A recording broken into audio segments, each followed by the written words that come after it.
Hello guys! Ayan na naman tayo para sa ating panibagong yugto ng pag-vlog. Ayan, so wala na akong time para mag-vlog. So ito na lang naisip kong gawing video.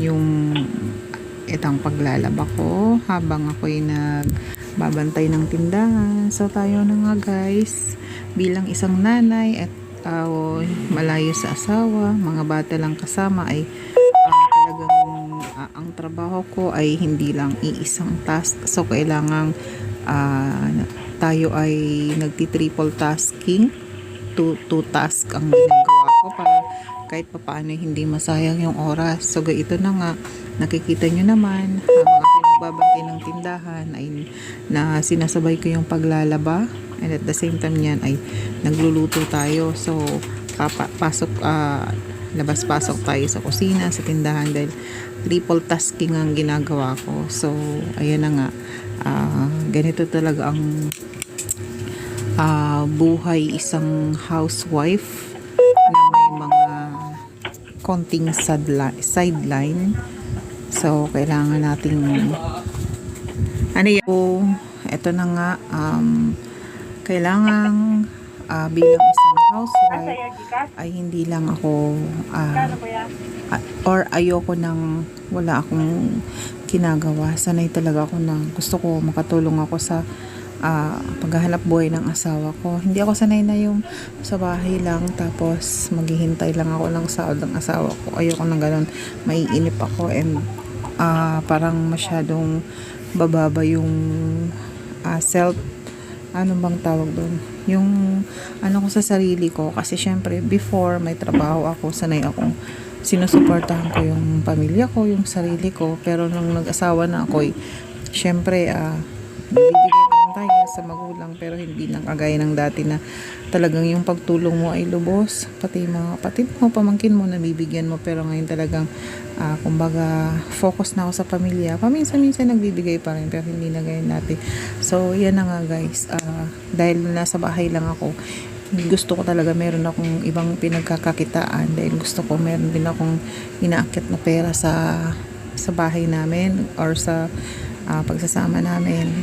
Yun, ito na nga naisip ko, maglagay ako ng isang tindahan. Tapos dati before, masipag talaga ako mag-online, magtinda ng kahit kung ano-ano sa online. Pero lately, parang stop muna ako sa FB. Pahinga muna ako dahil parang marami ng mga toxic na nababasa. So nag-focus na lang ako dito sa tindahan ko, gawaing bahay, and then ito, dito na lang, libang-libang sa loob ng bahay. So ayun na nga guys, kailangan bilang asawa ng malayo sa bahay, kailangan nating libangin sarili natin, dahil syempre sobrang malungkot ang buhay ng isang malayo sa asawa. So ito na lang yung naisip kong paraan para ako'y malibang, yung bisihin ang sarili sa mga gawaing bahay, at the same time paglalagay nga ng ganito. So ito na nga, triple tasking tayo lagi guys. Minsan two task, dalawang trabaho ginagawa ko para kahit paano ay hindi masayang yung oras. Ayan, thank you for watching. Matagal na akong hindi nakakapag-upload ng video sa YouTube ko. So kailangan ko na ulit magsipag dahil masyado nang mababa yung aking analytics, and then kakarampot na lang yung dollar na pumapasok sa revenue ko. Hopefully this time ay makapag ipon ulit tayo ng revenue, baka sakaling makasahod ulit. So I'm trying na maging active ulit sa YouTube channel, dahil hindi na ako nag-FB. So sa YouTube ulit tayo magpo-focus, dahil dito ay talagang kumbaga meron na tayong kahit paano ay pinasok ng meron na tayong pinasok na revenue dito. So dito na lang siguro ako mag-focus, kahit paano ay may konting kinita na tayo dito. Ayan na, libang-libang, tinda-tinda para lang survive tayo sa araw-araw.